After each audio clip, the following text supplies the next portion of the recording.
उत्तर प्रदेश के एक छोटे से गांव भानुपुर में एक पुरानी हवेली थी, काली हवेली।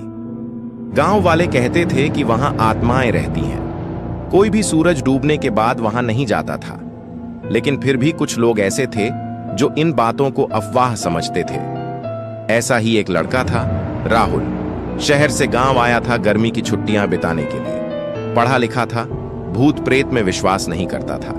जब उसने हवेली की कहानियां सुनी तो हंसकर बोला, ये सब बकवास है, मैं कल रात वहां जाऊंगा।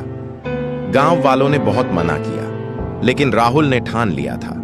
अगली रात राहुल टॉर्च, कैमरा और मोबाइल लेकर हवेली पहुंचा। दरवाजा पुराने जमाने का लकड़ी का था, जिस पर जाले और काई जमी हुई थी।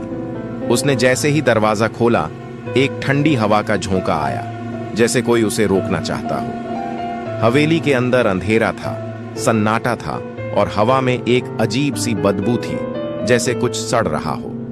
राहुल ने टॉर्च जलाकर कमरे देखने शुरू किए। दीवारों पर पुराने खून के धब्बे थे और फर्श पर टूटी हुई चूड़ियां। अचानक उसे एक कमरे से किसी के गाने की धीमी आवाज सुनाई दी, एक औरत की आवाज जो लोरी गा रही थी। राहुल डर के मारे वहीं जम गया, लेकिन फिर हिम्मत करके आवाज की दिशा में बढ़ा। कमरे में एक झूला हिल रहा था, लेकिन कोई नहीं था।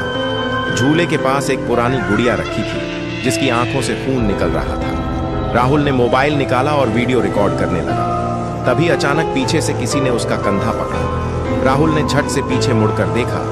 एक औरत खड़ी थी, सफेद साड़ी में, खुले बाल और आंखें एकदम काली। उसके होंठ हिले, लेकिन आवाज किसी और की आई, भारी और डरावनी। तू क्यों आया मेरी हवेली में? अब तू कभी वापस नहीं जाएगा।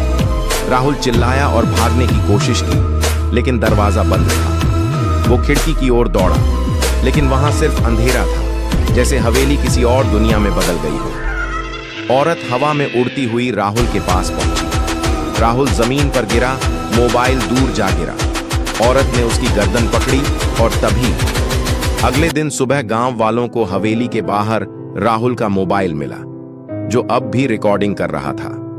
उसमें आखिरी फुटेज थी, झूले पर झूलती औरत और राहुल की चीखें। राहुल कभी नहीं मिला। पुलिस ने तलाशी ली, लेकिन हवेली में उसका कोई नामो निशान नहीं मिला। आज भी अगर कोई काली हवेली के पास से गुजरता है, तो कभी कभी लोरी की आवाज सुनाई देती है और झूले की चूड़ियों की खनक। कहा जाता है, जो भी हवेली में गया, वो कभी लौटकर नहीं आया।